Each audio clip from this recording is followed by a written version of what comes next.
Cambodian Australians are a vital part of the Australian community, particularly in my electorate of Isaacs.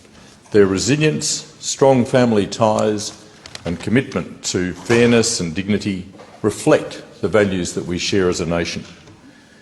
Since my election in 2007, I've built strong relationships with members of the Cambodian Australian community. I hold this community in the highest regard and value the trust and friendship extended to me over many years. In recent weeks, members of the Australian Cambodian community in my electorate have contacted me greatly concerned about the recent outbreak of violence in the Cambodia-Thailand border area.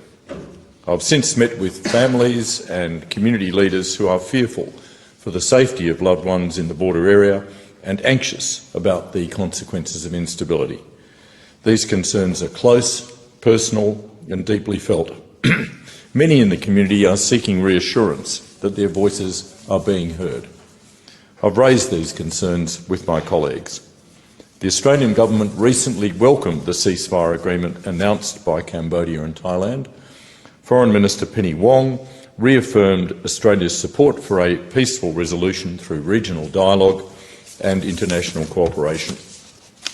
That position reflects our continued commitment to peace, the rule of law and protection of civilians in our region.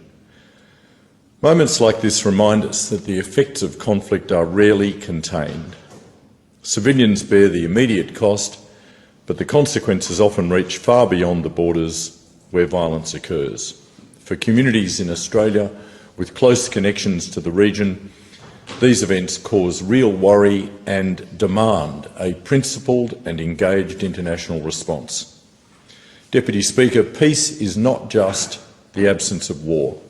It is the presence of justice, of dignity and the belief that every person deserves to live free from fear. Achieving peace requires patience, effort and a willingness to choose dialogue over division. All too often, it's ordinary people who live with the consequences of conflict. The nations of the world differ in their histories, but the challenges to peace and stability remind us of the international community's shared responsibility to prevent conflict and protect civilians. Upholding justice, mutual respect and dialogue to resolve conflict is what gives meaning to our shared humanity. Deputy Speaker, as Federal Member for Isaacs, I want to ensure that the voices of Cambodian Australians in my electorate are heard, their concerns respected and their calls for peace and safety acknowledged.